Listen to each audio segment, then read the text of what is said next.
A continuación, Noticiero Telesucesos. Clasificación A. Apto para todo público.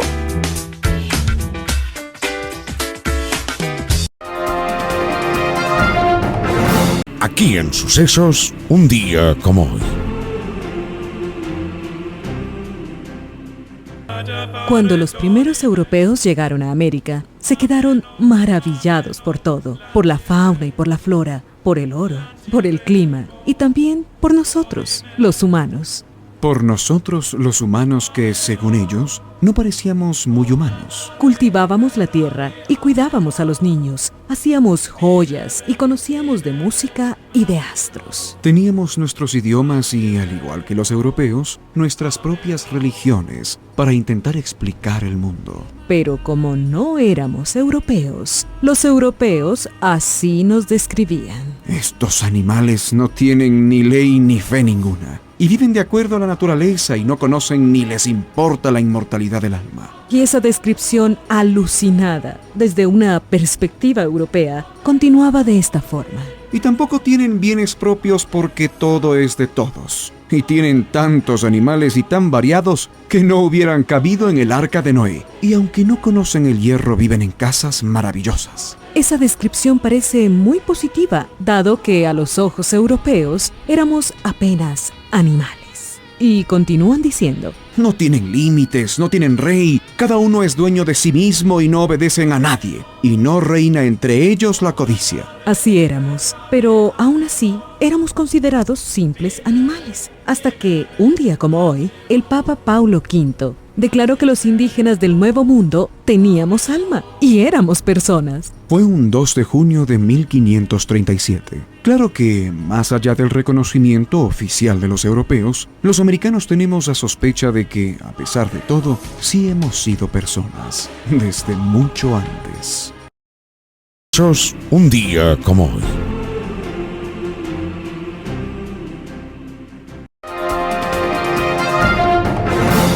¿Qué tal, amigos? Bienvenidos a la presente edición de este martes 2 de junio del 2026 del noticiero Telesucesos, el cual ustedes lo ven y lo escuchan desde cualquier parte del mundo a través de la señal 100% digital de www.telesucesos.net. En Facebook, Telesucesos Quito, y en YouTube, Telesucesos HD. Vamos con los titulares de la presente emisión. Ecuador no devolverá el dinero cobrado con la tasa de seguridad a importaciones de Colombia. Peter Snyder, designado nuevo embajador de Estados Unidos en Ecuador.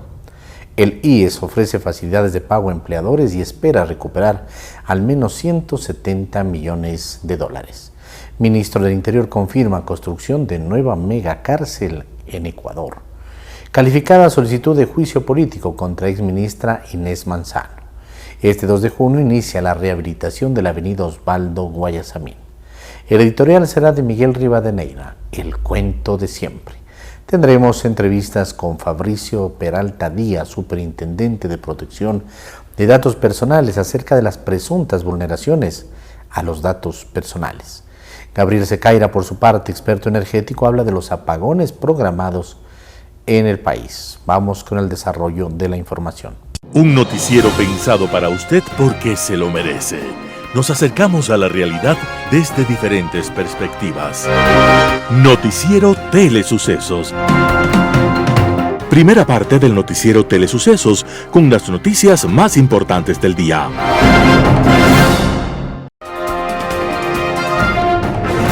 Ecuador no devolverá el dinero cobrado con la tasa de seguridad a importaciones de Colombia. El gobierno ecuatoriano no devolverá el dinero recaudado por la tasa de seguridad a importaciones colombianas cobrada entre febrero y mayo del 2026. Así lo confirmó el ministro de Producción Luis Alberto Jaramillo este martes, un día después de que Ecuador eliminó el gravamen al 0%. Pero el ministro fue categórico respecto al dinero ya cobrado. No habría devolución, afirmó Jaramillo. Esos recursos fueron utilizados para la seguridad, agregó, dejando claro que el dinero ya fue ejecutado en operativos fronterizos. La respuesta cierra la puerta a los importadores que pagaron el gravamen en ese periodo. La decisión del gobierno choca con el marco legal de la Comunidad Andina. La Secretaría General del organismo emitió resoluciones que cuestionaron la legalidad de la tasa desde su origen, basadas en el principio de libre circulación de bienes del sistema andino. El artículo 32 de la decisión 671 obliga a las autoridades aduaneras a devolver pagos indebidos.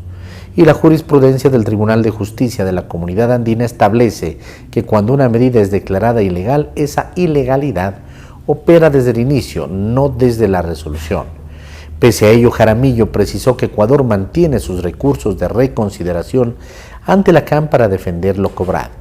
Sin embargo, el conflicto entre Ecuador y Colombia no está del todo resuelto. Si bien Ecuador redujo su tasa al 0% desde el 1 de junio, Colombia aún no ha respondido con una medida equivalente. Además, persiste el bloqueo al ingreso terrestre de arroz y plátano colombiano. El ministro reconoció que la normalización en el puente de Rumichaca aún no es completa. El impacto acumulado, según datos preliminares del Banco Central del Ecuador, fue una caída del 20% en exportaciones ecuatorianas a Colombia y del 40% en importaciones desde ese país. Peter Snyder, designado nuevo embajador de Estados Unidos en Ecuador. El gobierno del presidente Donald Trump nominó este lunes 1 de junio del 2026 a Peter Snyder como nuevo embajador de Estados Unidos en Ecuador, más de un año después de la salida de Arthur W. Brown de la misión diplomática en Quito. La designación fue incluida en un comunicado de la Casa Blanca sobre las nominaciones remitidas al Senado estadounidense para su respectiva aprobación. En el documento también constan los nombres de Daniel Pérez, propuesto como embajador de Brasil, y Nathaniel Morris, nominado para la Embajada de Estados Unidos en Colombia. La nominación de Snyder se produce en un momento de fortalecimiento de las relaciones bilaterales entre Ecuador y Estados Unidos, marcadas por una agenda común en temas de seguridad, cooperación, comercio y lucha contra el crimen organizado. Ecuador no cuenta con un embajador estadounidense titular desde el 17 de abril del 2025, cuando concluyeron las funciones de Arthur W. Brown, último representante en Quito de la administración del expresidente demócrata John Biden. Desde entonces, la sede diplomática ha estado liderada por Lawrence Petroni, quien se desempeña con el cargo de negocios internos. El IES ofrece facilidades de pago a empleadores y espera recuperar al menos 178 millones de dólares. El Instituto Ecuatoriano de Seguridad Social apuesta por facilitar que los empleadores paguen sus deudas sin ahogar su liquidez. En lo que va del 2026, la entidad ya ha suscrito 6.673 acuerdos de pago parcial con los que proyecta recuperar alrededor de 178 millones de dólares durante este año. La cifra no solo refleja el tamaño de las obligaciones pendientes, sino también la importancia que tienen estos recursos para sostener servicios clave como la atención médica, pensiones y otras prestaciones de la seguridad social. La lógica detrás de estos acuerdos es sencilla: permitir que empresas y empleadores regularicen sus obligaciones patronales mediante cuotas adaptadas a su capacidad de pago. Dependiendo del monto adeudado, los planes pueden extenderse entre 2 y 72 meses. En un contexto económico en el que muchas empresas todavía enfrentan problemas de liquidez, esta herramienta se convierte en una salida para evitar sanciones mayores o bloqueos administrativos. Uno de los puntos más relevantes es que apenas el empleador paga la primera cuota del acuerdo, los trabajadores recuperan inmediatamente la cobertura de salud y los beneficios integrales del IES. En la práctica, el mecanismo busca equilibrar dos necesidades: mantener operativas a las empresas y asegurar que los afiliados no pierdan derechos básicos por incumplimientos patronales. El trámite puede realizarse de dos maneras: presencialmente en las oficinas del IES a escala nacional y en línea a través de la página oficial del IES disponible las 24 horas. Ministro del Interior confirma construcción de nueva megacárcel en Ecuador.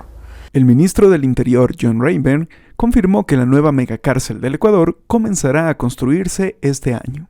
En una entrevista, Rayburn indicó que esta infraestructura penitenciaria tendrá la capacidad de resguardar a 15.000 reclusos y funcionará bajo la misma modalidad de máxima seguridad que se aplica actualmente en la cárcel del Encuentro. Si bien no precisó el mes exacto, el ministro aseguró que la obra iniciará en 2026 y tendrá un plazo de ejecución de entre 15 y 18 meses. Reinberg prometió que se tratará de una de las infraestructuras penitenciarias más grandes construidas en el país. Además, destacó que la criminalidad ha registrado una reducción cercana al 30% a nivel nacional, mientras que la delincuencia común disminuyó entre el 30 y 40%. A pesar de estos avances, Reinberg exigió a la justicia del país colaborar con el trabajo diario que realiza la Policía Nacional. Calificada solicitud de juicio político contra la exministra Inés Manzano. La solicitud de juicio político contra la exministra de Ambiente y Energía Inés Manzano avanza en la Asamblea, una vez que el Consejo de Administración Legislativa CAL calificó el pedido presentado por legisladores de la bancada Revolución Ciudadana. Tras revisar la documentación presentada el pasado 27 de mayo, el CAL resolvió el 1 de junio del 2026 remitir el expediente a la Comisión de Fiscalización, instancia encargada de sustanciar el proceso. Blasco Luna y Lenin Barreto, asambleístas del correísmo, presentaron la solicitud. Ellos atribuyen a Manzano un supuesto incumplimiento de funciones en relación con la fallida contratación de los proyectos de generación eléctrica Salitral y Quevedo en el caso Progen.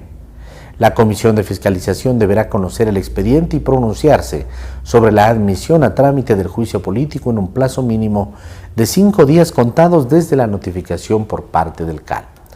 La Fiscalía investiga un presunto perjuicio al Estado de $104 millones relacionado con la adquisición de los generadores eléctricos que nunca llegaron a funcionar. Aunque Manzano no fue procesada penalmente, la oposición insiste en vincularla con estos contratos y la crisis eléctrica. La primera solicitud de juicio político contra Manzano fue archivada en agosto del 2025 por falta de firmas de respaldo en el CAL. Esta vez el correísmo respaldó la petición con 44 firmas en papeles. La exministra dejó el cargo en abril pasado, alegando motivos personales.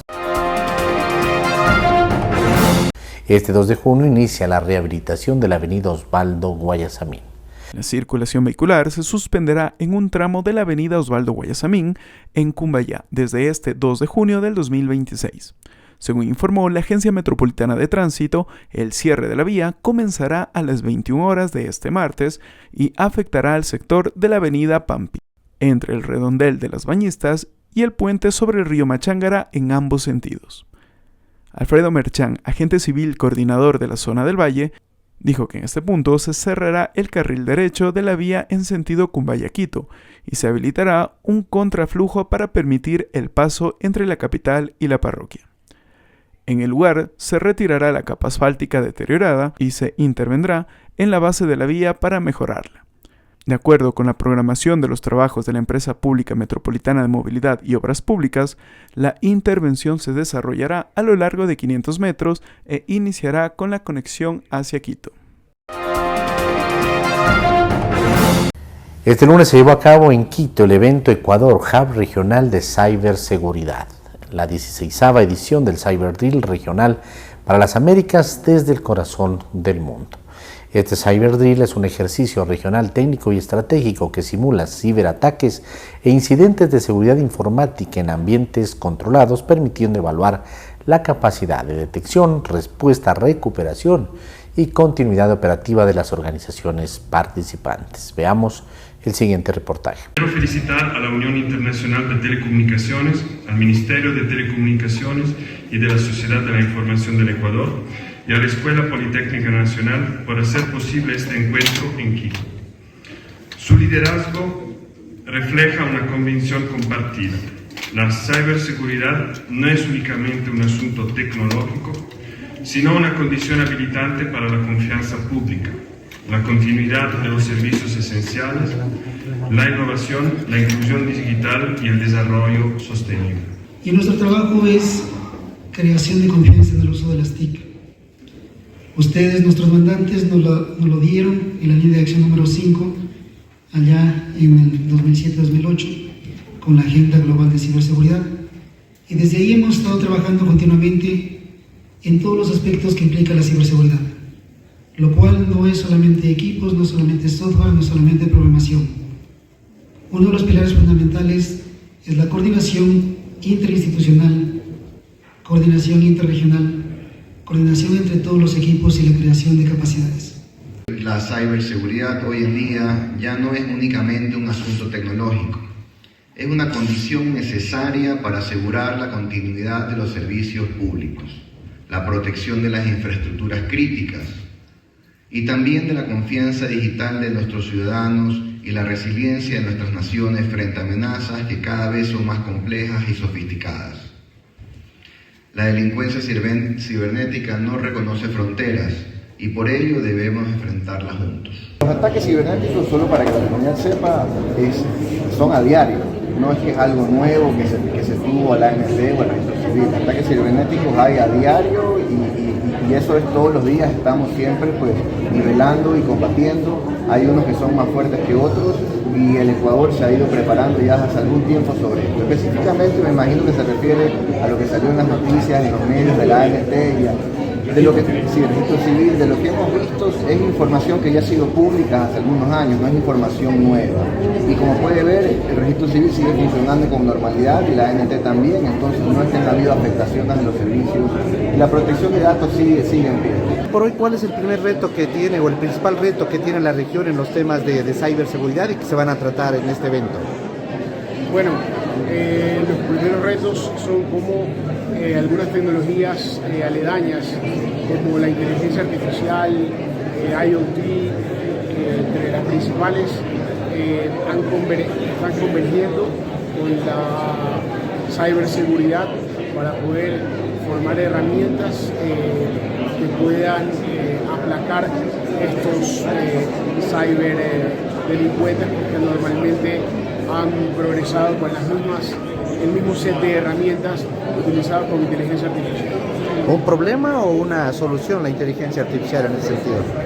Excelente pregunta, ambas, porque justamente como mencioné, los ciberdelitos son utilizados en la actualidad, en los últimos data de 5 años aproximadamente, utilizando las herramientas de inteligencia artificial. Y justamente para contrarrestar los mismos actos es necesario utilizar de la misma forma, en respuesta a eso, inteligencia artificial para poder defenderse, digamos, de estos delitos. Delirio electoral. Se cumplió la primera vuelta electoral en la vecina Colombia el domingo pasado. Como se había pronosticado, una segunda vuelta era prácticamente inevitable, pues ningún candidato tenía opciones realistas para ganar en primera. Hasta ahí lo que se había previsto. En todas las encuestas, Iván Cepeda, el candidato del oficialismo petrista, aparecía a la cabeza del pelotón con el 37% de intención de voto, de acuerdo a las encuestas más creíbles, con el abogado de la Espriella tras suyo con algo más del 30%, y Paloma Valencia, la hija política del expresidente Uribe, muy alejada con el 16%. De nuevo las encuestas erraron en los porcentajes y en la ubicación del primero y el segundo. De la Espriella obtuvo el 44% del voto, triunfando con 3 puntos de ventaja sobre Cepeda. La candidata del uribismo alcanzó el 7%, menos de la mitad de lo que anunciaban las encuestas. Sergio Fajardo, candidato centrista, logró un 4% y del resto ninguno llegó al 1%. El resultado demuestra una polarización del electorado que se inclinó, particularmente entre los simpatizantes originales de Valencia, al voto útil ante el descenso de intención de voto a favor de ella. El 9% que Valencia pierde pasa claramente a de la Espriella, además de algún porcentaje adicional oculto para sumar ese 44% que lo ubica primero. Algo parecido sucedió, en menor proporción, con Cepeda, al subir del 37 al 41%, mostrando el grado de polarización al que ha llegado el electorado. Entre los dos clasificados a segunda vuelta suman el 85% del voto, con lo que con una diferencia de apenas 3%, el 15% restante estará en alta demanda para la segunda vuelta. El 7% de la candidata uribista parecería dar una ventaja inalcanzable a de la Espriella, pues sumaría el 51% de los votos, asumiendo los mismos electores de la primera vuelta, que sumaron algo menos del 60% de los posibles votantes. El voto en el exterior fue ampliamente a favor de Espriella, con el 53% frente al 29% que obtuvo Cepeda, con una participación bastante baja, en torno al 40% de los posibles votantes. Para una remontada de Cepeda, movilizar al mayor número de ese 40% en Colombia y del 60% en el exterior, parecería ser la única alternativa para revertir la situación, algo que podría darse por el control del dinero público del que dispone un gobierno que ha sido muy poco delicado en su administración y gestión. De hecho, ya Petro utilizó el poder presidencial para, a 5 meses de la elección presidencial y a 3 de las legislativas, subir el salario mínimo demagógicamente en un 23% sin ningún sustento técnico, pues la inflación anual se situaba en el 5%. Como es obvio, las cámaras de la producción, ante un alza de semejantes proporciones, expresaron muy claramente su rechazo a una irresponsable medida populista. Asumir que conductas del mismo tipo, con un dirigente como Petro aún en la presidencia, se repitan en los próximos días, resulta totalmente creíble. Los criterios éticos que cabría esperar en un presidente responsable y comprometido con la democracia están fuera del radar de Petro, como lo ha demostrado repetidamente. Con seguridad, las asignaciones a dedo estarán a la orden del día, orientadas a la movilización de personas con los estímulos al alcance del poder público, desde la alimentación y el transporte en buses de los votantes, a pagos en efectivo por salir a votar, por no mencionar la intimidación de los delincuentes en las áreas que controlan para obligar a votar por el candidato que les garantiza un ejercicio profesional sin mayores apremios. Lo que se podría afirmar ha sido el régimen de Petro si nos atenemos a los hechos. A lo largo de su gobierno, el crecimiento de las áreas cultivadas de coca ha alcanzado récords históricos y al mismo tiempo se ha reducido totalmente la erradicación de los cultivos ilegales. El importante esfuerzo que Colombia llevó adelante para enfrentar a los grupos insurgentes que se habían convertido en organizaciones criminales al apropiarse del narcotráfico tras el desmantelamiento de los cárteles y que logró a gran costo humano y económico reducir drásticamente la fuerza de los criminales, se desperdició tristemente en el gobierno de Petro, permitiendo que se recuperen y se rearmen, consolidándose en los amplios territorios que hoy ocupa.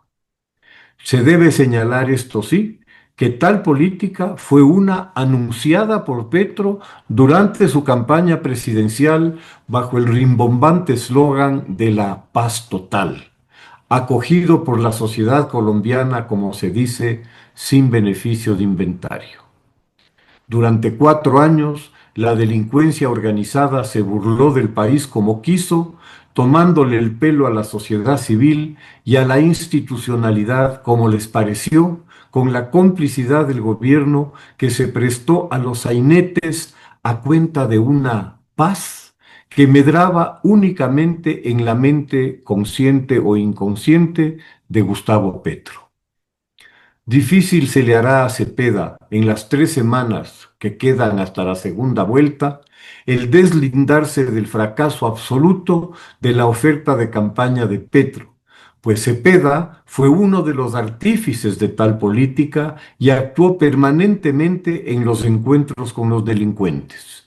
Le toca sufrir las consecuencias del fracaso, una de las razones para el fortalecimiento de los partidos opositores y sobre todo de quien lo acaba de derrotar en primera vuelta, el señor de la Espriella, con un discurso centrado en los temas de seguridad y combate al crimen. Es evidente la indignación social existente frente a una permisividad y lenidad inexplicable ante unas agrupaciones envalentonadas e impunes. Para colmo, en otro más de los arrebatos del presidente Petro, desconoció el resultado de unas elecciones en las que el gran triunfador ha sido el organismo electoral colombiano, que ha contabilizado los sufragios con una eficiencia extraordinaria en un proceso que ha sido reconocido universalmente por su celeridad y transparencia. Hace unos días, en este espacio, comenté acerca de los demócratas de ocasión, y el presidente Petro ha tenido la bondad de ejemplificar perfectamente aquel comentario. Para ellos, la única democracia posible es esa en la que ganan. De no ser así, hay que desconocer los resultados, hablar del fraude, de la parcialización del organismo electoral, en fin, cualquier disparate para no aceptar que perdieron. El señor Cepeda debió salir al paso de estas declaraciones, aunque después de él también haber puesto en duda al organismo electoral. Nada más dañino en una sociedad democrática que desprestigiar las instituciones que la estructuran. Ya Petro actuó de esta forma fuera de Colombia en la elección presidencial ecuatoriana, sobre la cual pretendió echar sombras y acusar de un fraude que afiebradamente veía. Cuando una persona de bien hace un papelón porque se le fue la mano en el licor, lo elemental es disculparse con el ofendido, algo que parece estar más allá de las capacidades de Petro. Quién sabe si estas actitudes y el talante de permanente confrontación de Petro sean más bien una carga y una cruz para Cepeda en la segunda vuelta. El tiempo, no muy lejano, lo dirá. Muchas gracias. En Radio Sucesos estuvo Fabricio Peralta Díaz, superintendente de protección de datos personales. Habla de las presuntas vulneraciones a esos datos personales. Escuchemos lo que nos dice. En cuanto a las cuestiones vinculadas con la supuesta vulneración de datos personales en el registro civil, la Superintendencia de Protección de Datos Personales ha diligenciado la apertura de una actuación previa, que es una instancia administrativa dentro de la cual se procuran recabar pruebas e investigar a mayor profundidad, primero para determinar si es que en efecto esa vulneración aconteció, y en segundo lugar, de haber acontecido, conclusión a la que no hemos llegado aún, porque se sigue investigando. Pero muchos expertos ya lo dan por hecho, o sea, eso es un hecho lo que está en los datos ecuatorianos. Yo he venido diciendo desde hace algunos días atrás, sobre todo cuando estuve hace unas 2 semanas en una entrevista en un canal de televisión, que los expertos y la ciudadanía tienen el privilegio de poder ellos expresar sus opiniones libremente porque este es un país democrático. Pero una institución como la superintendencia tiene el deber, tiene la obligación de investigar. Para la superintendencia, y por mucho que esto sea causa de eventuales opiniones en contra, estos son supuestos o hipótesis sujetas a verificación. Entonces, la superintendencia cumple su rol técnico diligenciando sus investigaciones para poder determinar si en efecto esto ha ocurrido. Y como estaba diciendo antes de la repregunta, o antes de su afirmación, en el evento de que se llegase a determinar que ha habido una vulneración, se tendrían que adoptar las medidas correctivas que en cada caso correspondan. Entonces, todavía no hemos llegado a esa conclusión. La actuación previa puede demorar hasta 6 meses según el Código Orgánico Administrativo, y en ese rol nos encontramos por el momento.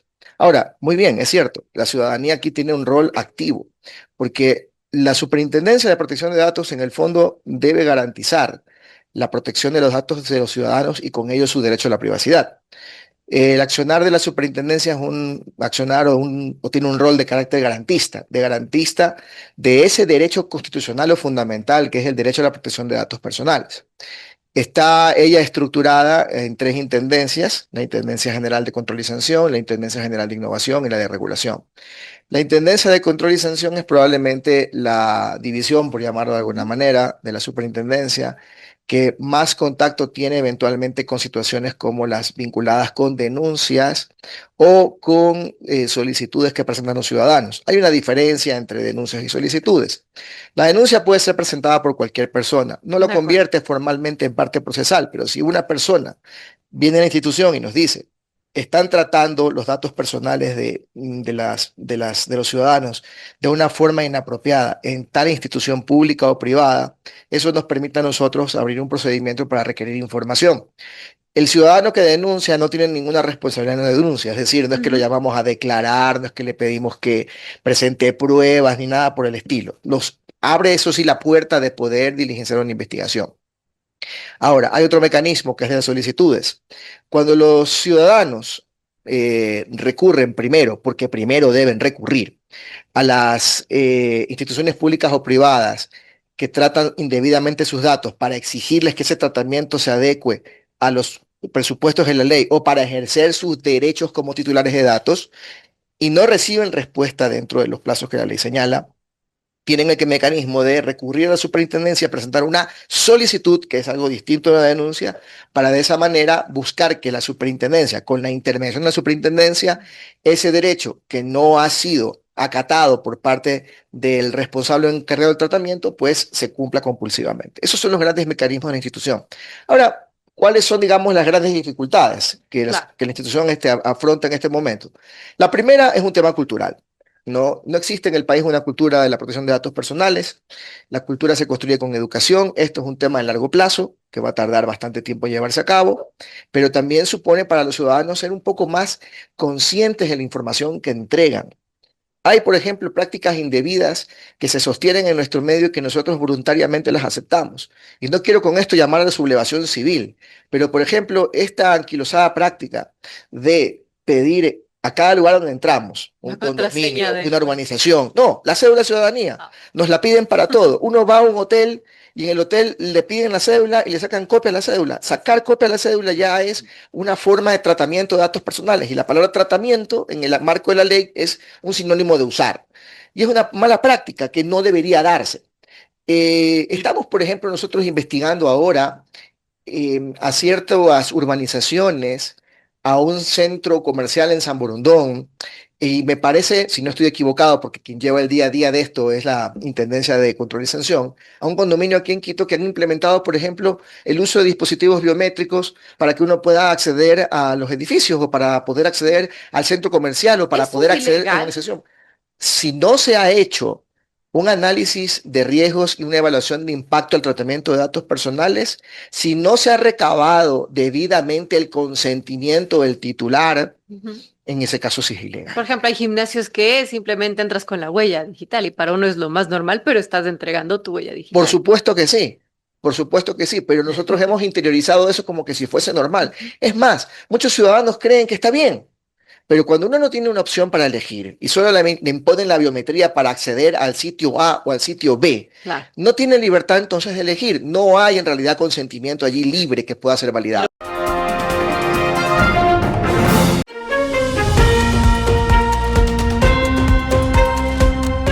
El cuento de siempre, artículo de Miguel Rivadeneira publicado en diario El Universo. El sufrimiento diario por el pésimo servicio del transporte urbano va a seguir a pesar del acuerdo inicial logrado en los últimos días frente a la presión de los dirigentes del transporte en el distrito metropolitano de Quito, aunque ahora con la entrega de un generoso subsidio a cambio momentáneamente de nada. El municipio y los transportistas acordaron hace poco elevar la tarifa del pasaje urbano en 5 centavos y pasaría a 40 centavos a partir del 1 de enero del 2027. Mientras tanto, hasta el 31 de diciembre de este año se mantendrá en los 35 centavos, pero se establece una compensación económica para los transportistas financiado por el Consejo con recursos de la gente y que llegaría a $20 millones. Gran negocio para los transportistas mientras ganan tiempo con el mismo discurso de siempre hasta lograr el aumento de la tarifa con el argumento de que están perdiendo en su negocio. Pero esto han sostenido durante años y no se entiende si trabajan a pérdida cómo siguen en lo mismo. El acuerdo se basa en el compromiso previo de aprobar una ordenanza en el municipio que deberá ser elaborada para su implementación. Por cierto, el aumento de la tarifa estará sujeto a ciertas condiciones que ojalá se cumplan. Según se ha revelado, el incremento tarifario estará condicionado al cumplimiento de determinadas obligaciones de los transportistas. Entre estas incluyen la implementación del sistema integrado de recaudo en un plazo máximo de 8 meses tras la aprobación de la ordenanza que recién se va a elaborar, la puesta en funcionamiento de los sistemas de administración de flota e información al usuario desde enero del 2027, la certificación obligatoria de conductores otorgada por el Consejo, el refuerzo de mecanismos de control y fiscalización, la habilitación de canales de atención de denuncias y quejas ciudadanas, una inspección técnica vehicular anual adicional y la instalación de cámaras de seguridad en las unidades. Todo hasta lograr más ingresos, inicialmente con la entrega de la compensación. Penosamente en el pasado se han exigido estos temas, pero no se ha podido cumplir debido a solo promesas y falta de concreciones. Ha sido muy fácil supervisar y controlar a los transportistas para que cumplan los compromisos contraídos y eso se refleja en las evidencias diarias del pésimo servicio que ofrecen, la mala conducta de los conductores que hacen caso omiso a las disposiciones legales. El tema pasa por el irrestricto cumplimiento de cada compromiso contraído, pero por los antecedentes de incumplimiento vamos a lo mismo, pero el próximo año con el pago de 5 centavos más. Si en verdad la tarifa ha estado represada, obedece al mal servicio que ofrecen y que no les permite convencer con un estudio técnico que el aumento se impone si no mejoran la calidad. Se trata además de una causa impopular porque los usuarios saben lo que reciben. ¿Desde cuándo demuestran en los hechos, no en la mesa de discusiones y exigencias, el mejoramiento del servicio, la calidez en el trato, la observación de las normas, el respeto de las paradas, el evitar los excesos de velocidad? ¿Cuál es el plan concreto de capacitación, con horas y plazos de aprendizaje? Todo está por construirse. Artículo de Miguel Rivadeneira, publicado en diario El Universo.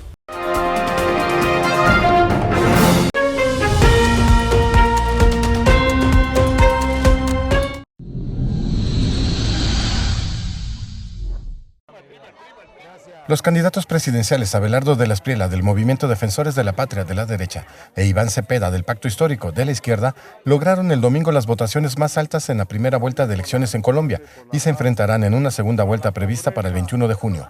Según el último reporte de preconteo de la Registraduría Nacional, con un 99,99% de las mesas informadas, el abogado Abelardo de la Espriella y su fórmula vicepresidencial José Manuel Restrepo obtuvieron la mayor votación durante la jornada con 10.361.473 votos, mientras que el senador Iván Cepeda y su candidata a la vicepresidencia, Aida Quilcue, lograron 9.688.348 sufragios. Según el Ministerio de Defensa, la jornada electoral se desarrolló en calma en todo el territorio nacional. En total participaron 23.675.075 ciudadanos dentro y fuera del país, con 406.920 votos en blanco y 245.374 votos nulos. Estos comicios estuvieron acompañados por 26 organizaciones y misiones internacionales con 1.500 observadores que permanecen en el país para ayudar a garantizar la transparencia de las elecciones en las que se habilitaron 13.000 puestos de votación. Con información de la oficina en Bogotá, Colombia, Noticias Xinhua.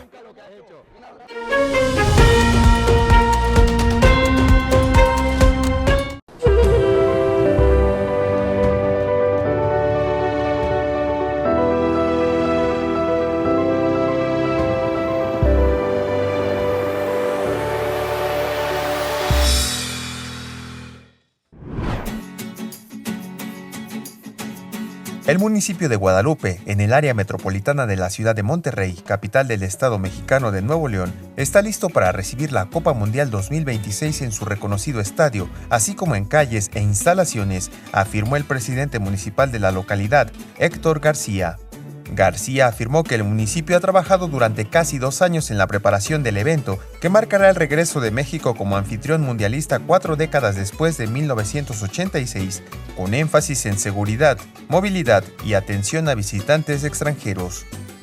El recinto, renombrado como Estadio Monterrey por la Federación Internacional de Fútbol Asociación FIFA hasta el término de la Magna Cita, está ubicado en Guadalupe y es la casa del popular club de fútbol Rayados de Monterrey. Estamos listos para recibir a la afición, a toda la gente que venga a hacer turismo deportivo. Entonces, para mí yo ya estoy pensando en que pase el Mundial y que va a seguir siendo ahora Guadalupe una ciudad mundial, de nivel mundial, de corte mundial. El funcionario explicó que el municipio renovó su sistema de videovigilancia, incorporó nuevas patrullas y capacitó a policías en inglés y otros idiomas para facilitar la atención a turistas internacionales.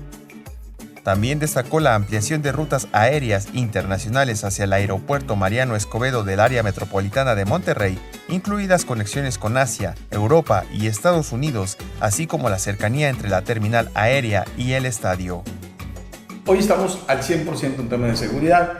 Ya habíamos experimentado esa llegada masiva de personas a nuestra ciudad. Nosotros estamos a 20 minutos del estadio al aeropuerto, son 20 minutos, aún y con tráfico 30. El alcalde señaló que uno de los principales objetivos es transformar la experiencia mundialista en un detonante de turismo recreativo para Nuevo León, identificado por lo general más con el turismo industrial y de negocios. Además, nosotros vamos a recibir a muchos empresarios que se van a querer invertir en Nuevo León, en especial en Guadalupe. Para el alcalde de Guadalupe, de manifiesta pasión por el más universal de los deportes, como demuestran los artículos y regalos relacionados con el fútbol que exhibe orgulloso en su oficina, la Copa Mundial 2026 es mucho más que una oportunidad de proyección internacional.